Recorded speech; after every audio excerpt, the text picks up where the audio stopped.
ሹመቱ የጋረደው የጠቅላይ ሚኒስቴሩ የተጠና ሴራ ይላል። ኢትዮጵያ ውስጥ ፖለቲካ ሴራ ነው እና ከእያንዳንዱ ነገር ጀርባ የሆነ አይነት ነገሮች ይኖራሉ ብሎ ማሰብ ጤናማ ነው። ለኢትዮጵያ ፖለቲካን ላይ አስተያየት ለሚሰጥ ሰው ጤናማ ነው ብቻ ሲሆን የግድም እንደዛ ማሰብ ይጠበቅበታል እንጂ ከላይ ያለውን ነገር ብቻ ወስዶ የሰነፍ ድምዳሜ መስጠት ብዙም ፖለቲካውን ለመረዳት የሚጠቅም ጉዳይ አይደለም።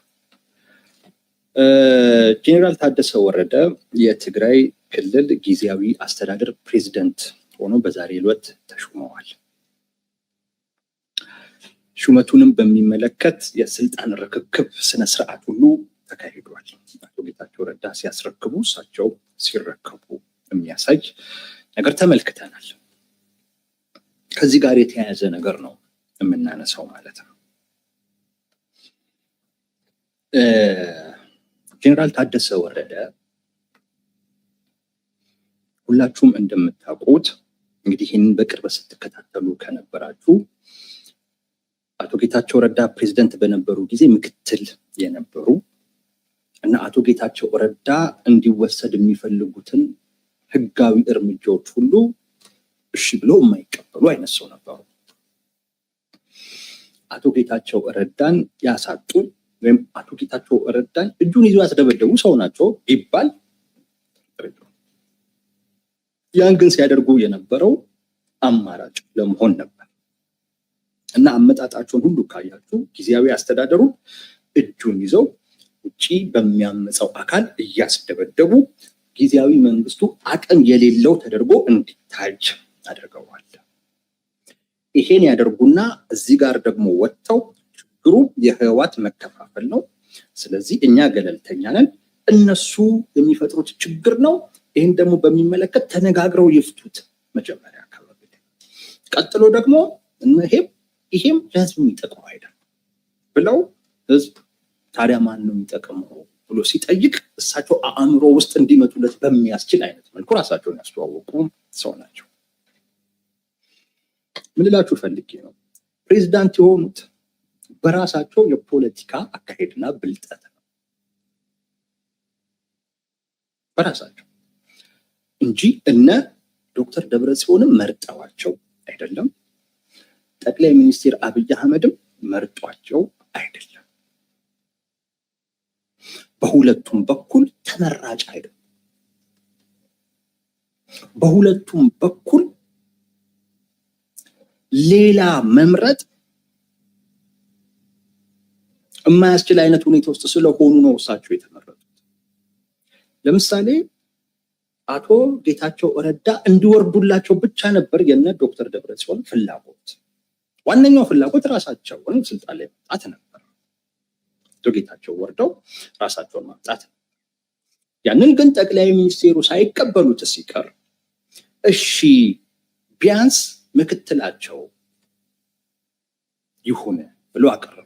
ከነሱ አቋም በጣም ውጪና ከአቋማቸውና ከምርጫቸው አቋማቸው ፕሬዝዳንትነት ስልጣኑን ህወሓት ነው መያዝ ያለበት፣ ፍላጎታቸው ደግሞ የህወሓት ሊቀመንበር ፕሬዝዳንት እንዲሆን ነው ፍላጎታቸው።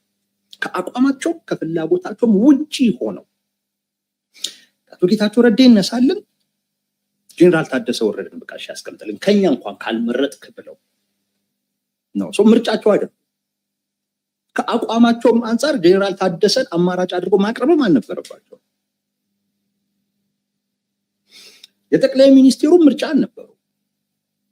ጠቅላይ ሚኒስቴሩ የሚመሩት የፌዴራል መንግስት ምርጫው የነበረው አቶ ጌታቸው ረዳ ትግራይ ውስጥ ምርጫ እስኪደረግ ጊዜ ድረስ እንዲቀጥሉ ነበር።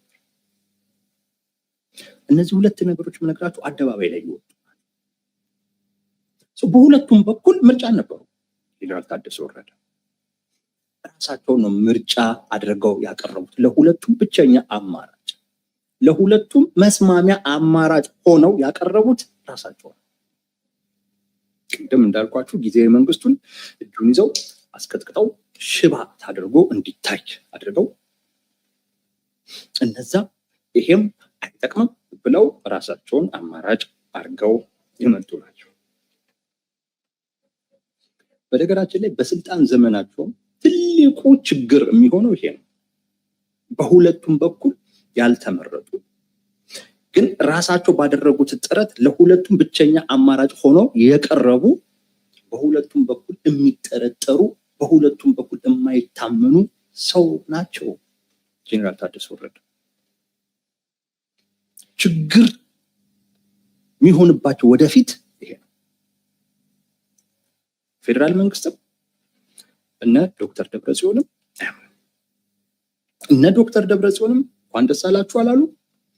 ጠቅላይ ሚኒስቴሩም ተስፋ አድርጋለሁ ምናምን ነበረ ሲሉ የነበረው ንግግራቸውን ሰምታችሁ ከሆነ በአብዛኛው አቶ ጌታቸው ረዳን ማመስገን ላይ ነበር ያተኮረው።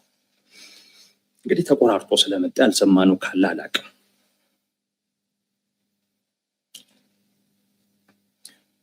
እና ባለፈው ጠቅላይ ሚኒስቴሩ በኢሜል ምረጡ የሚል ጽሁፍ ስለሆነ እሱን ተከትሎ ህወሓት የምን ኢሜል ነው ጄኔራል ታደሰ ወረደ እንዲሆን እኮ ተስማምተናል የሚል መግለጫ ወጥቷል። አሁን ከዛ በኋላ ጄኔራል ታደሰ ወረደን ፕሬዝዳንት ማድረግ በእርግጠኝነት ለነ ዶክተር ደብረጽዮን እና ለደጋፊዎቻቸው የልብ ልብ እንደሚሰጥ ሰጥቶም ታይቷል። እነሱም ይሄንን ነው እያሉ ያሉት እጃቸውን ጠምዘን ብለን የሚል ማለት ነው። ከስሜት አንጻር ትርጉም ይሰጣል። ግን እነ ዶክተር ደብረጽዮንም ደጋፊዎቻቸው መርሳት የሌለባቸው ነገር የመጠምዘዝ አቅም ካላችሁማ ፕሬዝዳንት ማስደረግ የነበረባችሁ ዶክተር ደብረጽዮንን እንጂ ጄኔራል ታደሰ ወረደን አልነበር። ይሄ ነው መመለስ ያለበት። ዚስ ማች አቅም ካለ እና ይሄ ጉዳይ ህወሓት ካለው አቅም ጋር ተያይዞ መታየት ካለበት የሰነፍ ድምዳሜ ነው። በነገራችን ላይ በዚህ መልኩ ብቻ መታየት ካለበት ለምን እነ ዶክተር ደብረጽዮንን ፕሬዝዳንት ማድረግ አልተቻለም? ፕሬዝዳንቱ ለምን ከህወሓት አልሆነም? በአቋማችሁ መሰረት ስትናገሩ እንደነበረው ለምን ምርጫችሁ የመረጣችሁት እነ ዶክተር ደብረጽዮን ለምን አልሆኑም? አቅም ካለ ከአቅም ጋር አይደለም ተያይዞ መታየት ያለበት። ይልቁንስ በዚህን ወቅት ላይ አብዛኛው ሰው በህወሓት በነዘመነ ካሴ ፋኖ አደረጃጀቶች በኦላ በኤርትራ መንግስት የሆነ አይነት ጥምረት ተፈጥሯል። የፌዴራል መንግስቱ ይሄንን ጥምረት ሊቋቋም ይችል ይሆን የሚል ጥርጣሬ ውስጥ በገባበት ሰዓት ላይ የነ ዶክተር ደብረጽዮን ፍላጎት የሚመስልን ምርጫ አማራጭ አድርጎ ለነሱ የልብ ልብ በመስጠት የፌዴራል መንግስት አቅሙ ጥያቄ ውስጥ ሊገባ የሚችል አይነት ነገር መውሰድ ለምን ፈለጉ ነው ዋናው። እሱ ነው መሆን ያለበት። እንዳልኳችሁ የፌዴራል መንግስት ይሄንን ጥምረት ይቋቋም ይሆን የሚል ጥያቄ እኮ አለ። ጥምረቱን የሚደግፉ ሰዎች ይሄ ፌዴራል መንግስት ተንበቀበቀ ፈራ ምናምን ሲሉ ይሰማል። እንዲሁም ሲታይ 4-5 የሆኑ ሰፊ አካባቢን የሸፈነ ትግል የሚያደርጉ ለአመታት ትግል የሚያደርጉ ናቸው። በዛ ላይ ሌሎች ማህበራዊ ኢኮኖሚያዊ ችግሮች ያሉበት ሀገር ነው ኢትዮጵያ።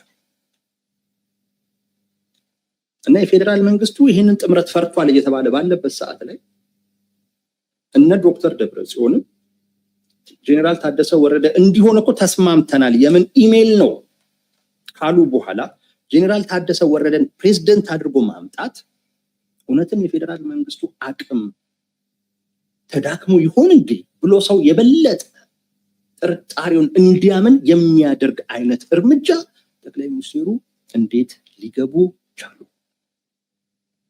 እንዴት ሊወስዱ ቻሉ?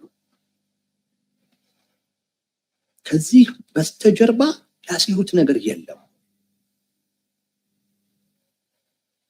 ያሲሩት ነገር የለም። ከአቅም ጋር አይያያዝም። እንዳልኳችሁ ከአቅም ጋር ይያያዝ የነበረው ዶክተር ደብረጽዮን ቢሆን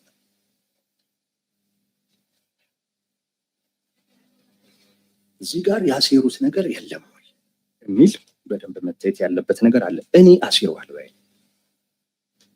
ይህም ውይይት ያንን ሴራ መግለጽ ነው እና ዶክተር ደብረጽዮን በተደጋጋሚ ጊዜ እንዳልኩት የጠቅላይ ሚኒስቴሩ ምርጫ አይደሉም። ስልጣኑን ይፈልጉታል። ያን ስልጣን ካላገኙ በስተቀር ለራሳቸው ዋስትና መስጠት አይችሉም። ለህልውናቸው ነው፣ ለንብረታቸው ምናምን ብቻ አይደለም፣ ለዘረፉት ምናምን ብቻ ለራሳቸው ስልጣኑን ካልያዙ በስተቀር ስልጣኑን መያዝ የሚችሉበት እድል ደግሞ እለት ተዕለት ጠቧል። ጠቅላይ ሚኒስቴሩም ወደ ስልጣን አናመጣም ይላል። በምርጫም የመሄድ እድላቸው አነስተኛ ነው። እስካሁን ድረስ እግድ ላይ ናቸው። ከምርጫ ቦርድ ጋር የተያያዘውን ጉዳይ አልፈቱም። ምርጫው ከአመት ወይም እንደዚህ አይነት ጊዜ ነው የቀረው። ከአመት ከምናምን ሰው ጠባብ ነው። ስለዚህ ወይ ኃይል ተጠቅመው የሚፈልጉትን ጫና የፌዴራል መንግስት ላይ ፈጥረው የሚፈልጉትን ነገር ይቀበላሉ፣ አሊያም በኃይል ሀገር ይሆናሉ ነው ተደጋጋሚ ስል የነበረው። ከዚህ ውጭ ምርጫ የላቸውም ነው። ይሄ ተጨባጭ ትንታኔ በእውነት ለመናገር በየትኛውም አይነት መልኩ ብታዩ እዚህ ድምዳሜ ላይ ነው የምትደርሱት። ይሄን ጠቅላይ ሚኒስትሩ ይረዱታል። ስለዚህ እነዚህን ሰዎች የሚፈልጉት ነገር ወደ ጦርነት መግባት ከሆነ አንድ ሰውን ቁጣ ሊፈጥር የሚችል የሆነ አይነት ሰበብ ይፈልጋል።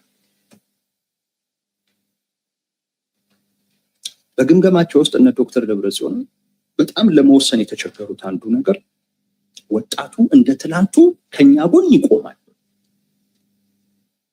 የሚል ነው። የመቆም እድሉ አነስተኛ ነው። በቅርብ ጊዜ ውስጥ የተፈጠሩ ነገሮች ወጣቱ በእኛ ላይ ተስፋ እንዲቆርጥ አድርጎታል። እንኳን ሌላው ይቅርና ቲዲኤፍ ውስጥ ያሉ ወጣቶች ራሱ እንኳን ከዚህ በኋላ የመዋጋት ያን ያክል ሞራል የላቸውም። ስልጣን ብቻ ፈላጊ ተደርገን ታይተናል። የሀገር ጉዳይ እንደማያሳስበን ሰው አይቶናል። ስለዚህ ይሄንን ህዝብ ሊያስቆጣ የሚችል ሰበብ አግኝተን እንዲቆጣ አድርገ ነው ወደምንፈልገው የጦርነት አቅጣጫ ካልመራ ነው በስተቀር ከጎናችን አይሆንም። ወይንም ይሄንን ወጣት ሊቀሰቅስ እና ትንሽ ፊቱን ወደኛ እንዲያዞር ሊያደርግ የሚችል የሆነ አይነት አጀንዳ ካላነሳን በስተቀር ከጎናችን ሊሆን አይችልም የሚል ግምገማ አላቸው። የቅርብ ጊዜም ስብሰባቸው ላይ ይሄንን ሲያስተጋቡ ነበር። ጠቅላይ ሚኒስቴሩ በኢሜይል ምርጫ አድርጉ ያሉ ጊዜ ትንታኔ ሰርተንበታል። አንድ ነገር ቴስት አድርገዋል።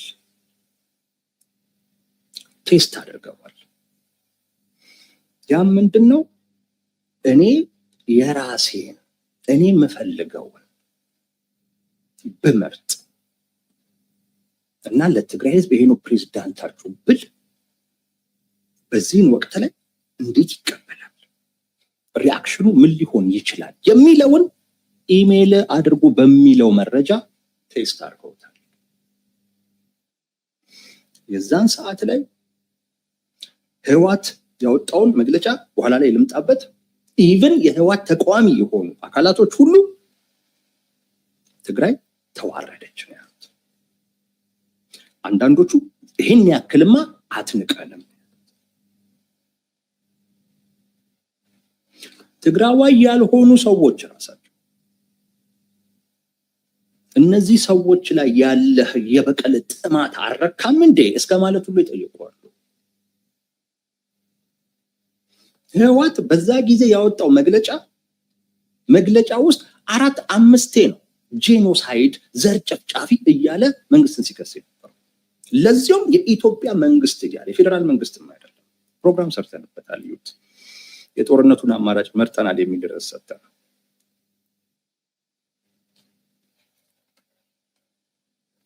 ቴስት አድርገውታል። ጠቅላይ ሚኒስቴሩ ኢሜይሉን ምክንያት አድርገውም ቢሆን ይሄ ነው ፕሬዝዳንታችሁ የሚሆነው የሚል ነገር ይዘው ቢመጡ፣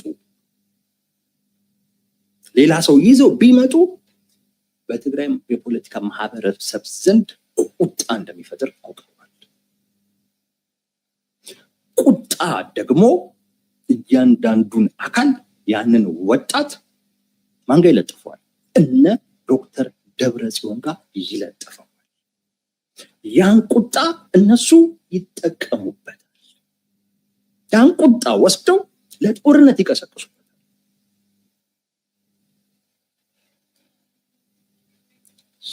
ጠቅላይ ሚኒስቴሩ ቁጣ ሊፈጥር የሚችል ሰበብ መስጠት አልፈለጉም። ሰበብ አልፈለጉም። እሱን መስጠት አልፈለጉም። ይሄ ሰበብ የመንሳት ስትራቴጂ ልንለው እንችላለን። እነ ዶክተር ደብረጽዮን ሰበብ ነው የሚፈልጉት።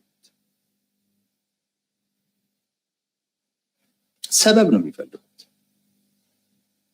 እና ሌላ ሰው ሹሞ ቢሰጡ ችግር ነው። ስለዚህ ባያምኑ ቢጠራጠሩ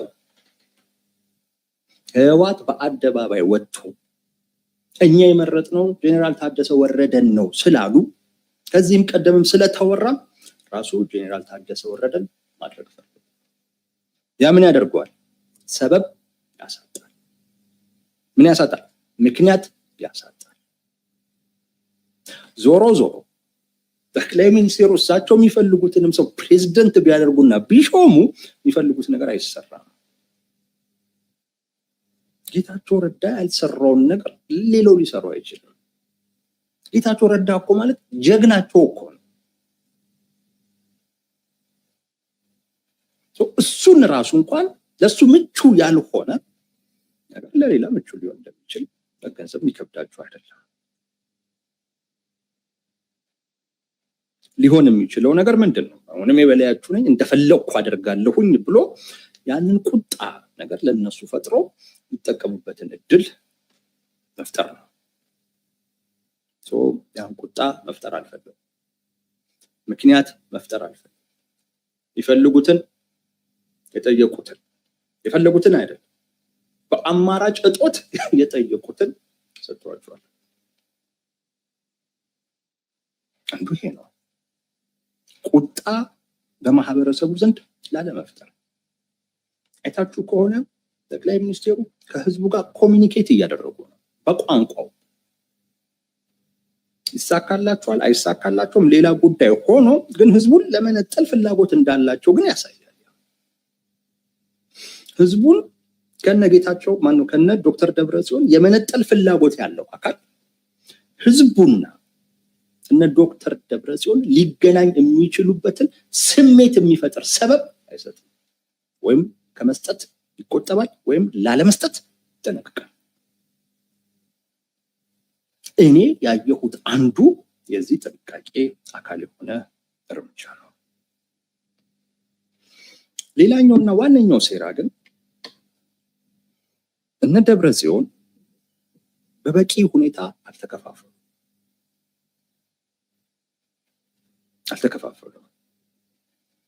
ገና ነው። ከዚህም በላይ መከፋፈል አለባቸው።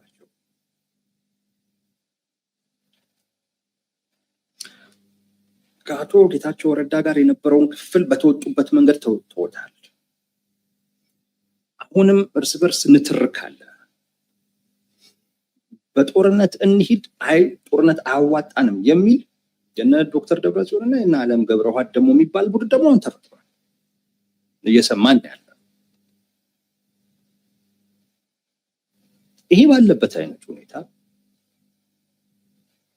አይ ከዚህ ውጪ ከጦርነት ውጪ ሌላ አማራጭ የለንም ብሎ ሁሉም ሊደመድሙ የሚችሉበትን እድል መፍጠር ጄኔራል ታደሰ ወረደን ፕሬዝዳንት ባያደርጉና ሌላ ሰው ቢያደርጉ ኖሮ ነገሩ እንዴት ነው የሚወሰደው? እንደሚቀጥ። ስለዚህ አይ በጦርነት መሄድ የለብንም የሚለው አካል አውቶማቲካሊ ይሸነፋል። በቃ ብቸኛው አማራጭ ጦርነት ሆኖ ይታያል። ስለዚህ በበቂ ሁኔታ ገና ስላልተከፋፈሉ አሁን ያለውን ሁኔታ በእነሱ መካከል ያለውን ሁኔታ ሊቀይር የሚችል አይነት እርምጃ መውሰድ ስህተት ነው። ባለበት ይቀጥል። ባለበት እንዲቀጥል ምን ማድረግ ያስፈልጋል? ኖርማላይዝ ሆኖ እንዲቀጥል ምን ማድረግ ያስፈልጋል? የሚፈልጉትን የጠየቁትን። አሁን ምንም አዲስ ነገር አልተፈጠረም። ስለዚህ ምን ይቀጥላል? በጦርነት እናድርገው ወይስ በጦርነት አናድርገው የሚለው ንትርክ እና ልዩነት ክፍፍል ይቀጥላል።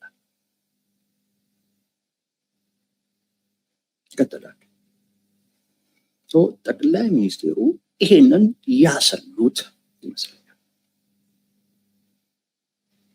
ቁጣ ህዝቡ ላይ ላለመፍጠር። ምክንያቱም ነገሩን ከንቀት ጋር አያይዞ የሚያይ ማህበረሰብ እንዳለ አስተውለዋል።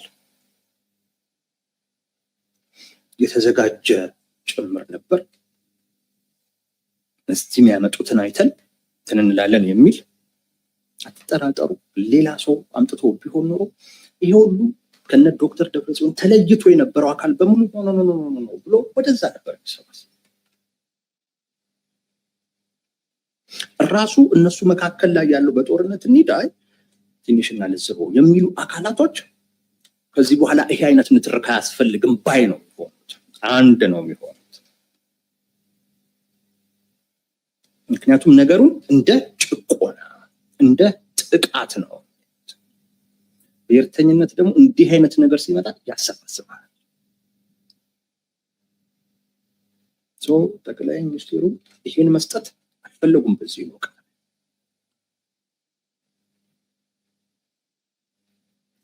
ጊዜያዊ እየጠበቁ ነው ማለት ነው። ጥሩ ጊዜ እየጠበቁ ነው። እነሱ የተዘጋጁለትን ነገር የሚያፈርስ ነገር ነው የሰጧቸው። አንዴ ነው የሰጡት የጠየቁትን በመስጠታቸው ምክንያት አዲስ ነገር ትግራይ ውስጥ ምን አይልም፣ ምንም አይፈጠርም። ትግራይ ውስጥ ዴቨሎፕ እያደረጉ ያሉ ነገሮች በሙሉ ሂደታቸውን ጠብቀው አሁንም ማደጋቸው ይቀጥላል። ህዝቡም እና ዶክተር ደብረጽዮን ጋር ቢለጠፍበት ምክንያት አይኖርም። እነ ዶክተር ደብረጽዮን ጋር መካከል ላይ ያለም ልዩነት ሊጠገን የሚችልበት አዲስ ነገር አልሰጡም። ስለዚህ ትግራይ ውስጥ የነበሩት እሳቸው የሚፈልጓቸው አይነት ዴቨሎፕመንቶች እንዲቀጥል ሆነ አዲስ ነገር የሚፈጥር ነገር አላመጡም። ለምን? እንዲቀጥል ስለሚፈልጉ።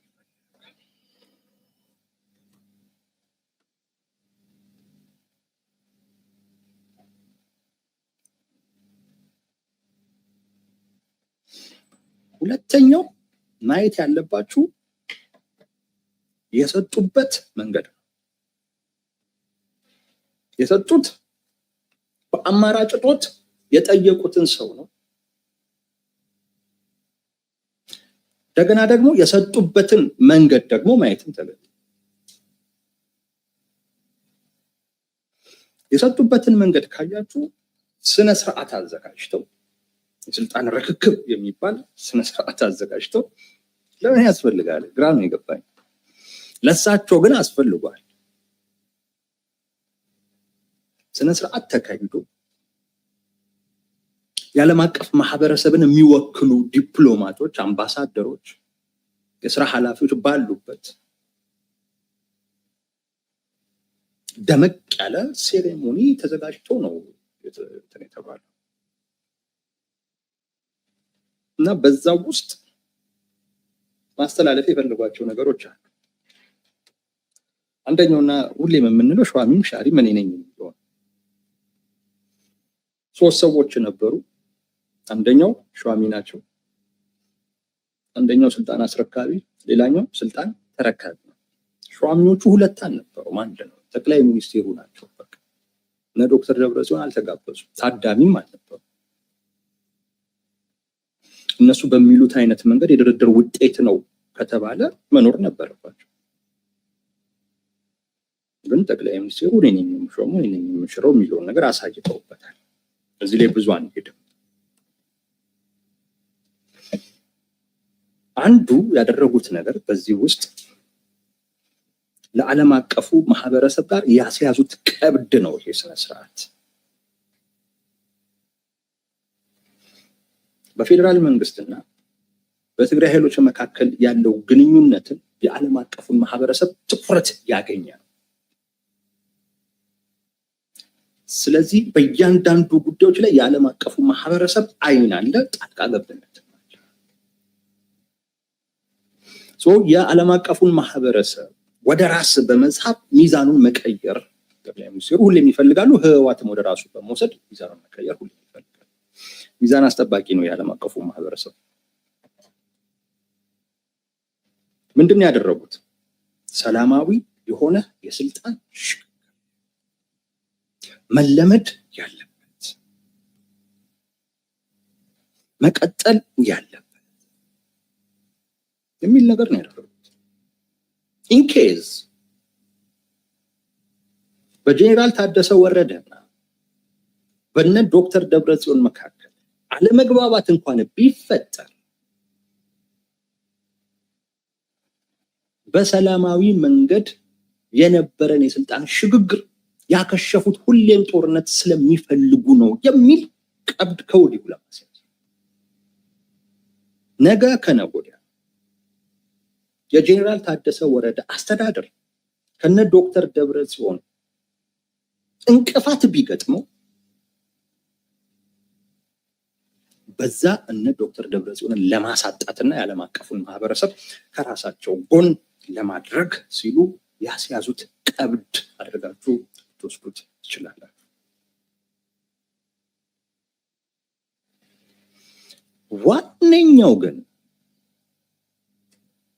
ዋነኛው ግን ቅድም እንዳልኳችሁ ጄኔራል ታደሰ በነ ዶክተር ደብረጽዮንም በጠቅላይ ሚኒስቴሩም በኩል የሚታመኑ አይደሉም።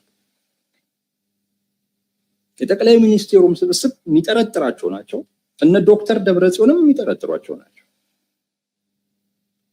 ጠቅላይ ሚኒስቴሩ በጄኔራል ታደሰ ወረደና በነ ዶክተር ደብረጽዮን መካከል ያለችዋን መጠራጠር ሊያሰፋ የሚችል ትዕይንት ነው እዛ ቦታ ላይ የፈጠሩት። ትዕይንት ነው የፈጠሩት።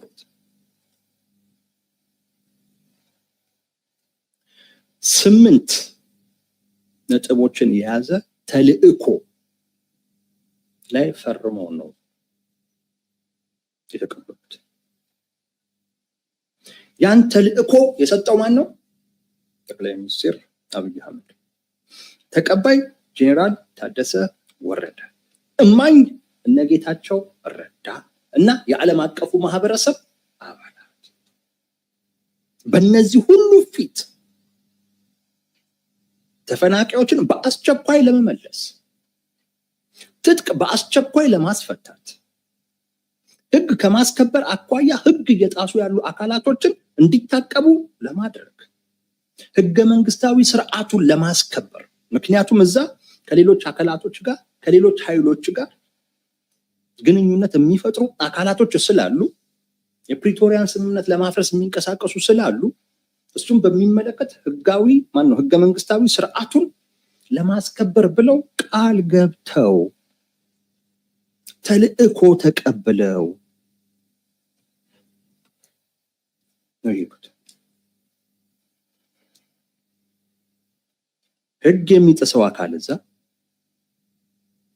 ከኤርትራ መንግስት ጋር ግንኙነት የሚያደርገው ከፋኖ ኃይሎች ጋርም ግንኙነት የሚያደርገው በቀጥታም በተዘዋዋሪ የፕሪቶሪያን ስምምነት የሚጥሰው አካል ጋር ቅራኔ ወይም ደግሞ ጥርጣሬ ሊፈጥር የሚችል ነገር ነው።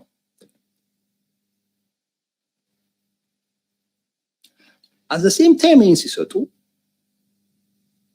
የዓለም አቀፉ ማህበረሰብ የፕሪቶሪያ ስምምነትን በማስፈጸም ረገድ የፌደራል መንግስት ፍላጎት ቁርጠኝነት ያለው በአንጻሩ ትግራይ ውስጥ ግን ያለው የህወሓት ክንፍ ያ ፍላጎት የሌለው አድርጎ በሚያስወነጅል አይነት መልኩ ነው ተልእኮ የሰጡት።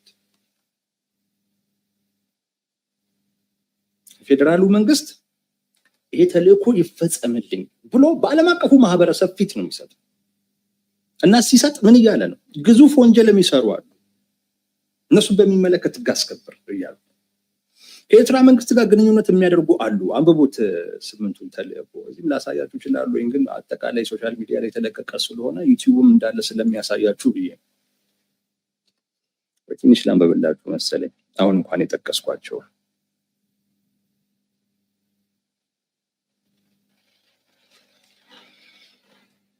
ህግ ማስከበርን ይዩት፣ ይታያችሁ ከሆነ ካልሆነ አነብላችኋለሁ። በክልሉ የህግ የበላይነት እንዲሰፍን ማድረግ፣ ለህዝብ ደህንነት፣ ለሰላምና ለጸጥታ ጠንቅ የሆኑ ጉልህ ህገወጥ እንቅስቃሴዎች እንዲቆሙ ማድረግ። ምን ማለት ነው? አሉ ማለት ነው። ለዚህም ተገቢውን የቁጥጥርና የህግ ማስከበር ስራ መስራት።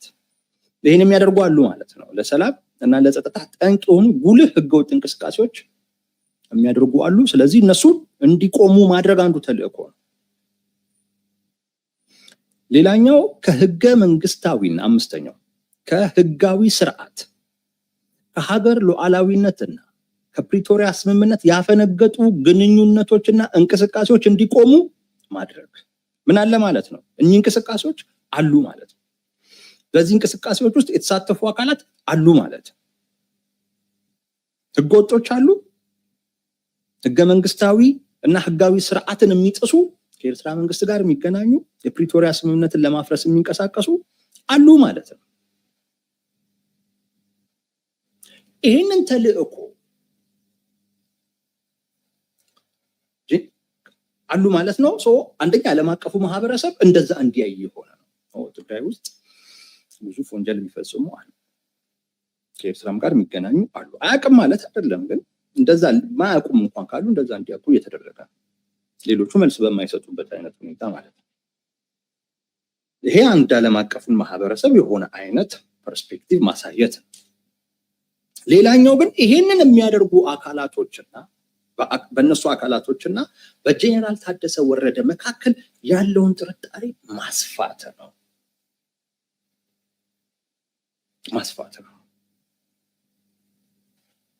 እንዳልኳችሁ በእነዚህ ሰዎች በጎ ፍቃድ የተመረጡም አይደሉም። ለምሳሌ አንዳንዶቹ በዚህ የሚጠረጠሩት እኮ የሰራዊቱ ከፍተኛ አመራሮች ናቸው። የሰራዊቱ ከፍተኛ አመራሮች እኮ ተሰብስበው ጄኔራል ታደሰ ወረደን ውክልናችንን አንስተናል እኮ ብለውታል። እንደውም አንተ ጊዜያዊ መንግስት ውስጥ ልትወክለን ሁሉ አይገባም ብለውታል። ቅራኔ አለ። ያንን ቅራኔ ያንን ጥርጣሬ የበለጠ በሚያሰፋ አይነት መልኩ ነው የጄኔራል ታደሰ ወረደን ፕሬዝደንትነት የሰጡት።